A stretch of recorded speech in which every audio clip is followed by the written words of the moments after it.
সুপ্রিয় দর্শক, আপনাদের কাছে আমরা অনেক কৃতজ্ঞ। আপনারা আমাদেরকে এমন ভালোবাসা দিয়েছেন। মাত্র 15টা ভিডিও দিয়ে আমাদের এই চ্যানেলটি মনিটাইজেশন হয়ে গেছে। আজকে সেই উদ্দেশ্যেই আপনাদের সামনে হাজির। তো আজকের এই ছোট্ট একটি শর্ট ভিডিওতে স্রেফ কয়েকটি কথা বলবো।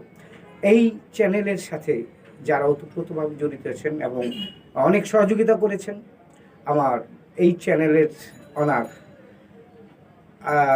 এবং সহযোগী অনার দেওয়ান রহমান এবং চ্যানেলের শিল্পী, এবং আমার পাশে আছেন রুবেল দেওয়ান, যিনি প্রত্যেকটি গানে দেওয়ান রহমান সাহেবের গানে বাজিয়েছেন, দুর্দান্ত পারফর্ম করেছেন এবং আপনারাও পছন্দ করেছেন। তাই খুব তাড়াতাড়ি আমাদের চ্যানেলটি আজ মনিটাইজেশন হয়ে গেল। এর জন্য আপনাদেরকে ধন্যবাদ দিয়ে ছোট করব না। আপনাদের কাছে আমরা চির কৃতজ্ঞ থাকব। আপনারা আমাদেরকে এত ভালোবাসা দিয়েছেন।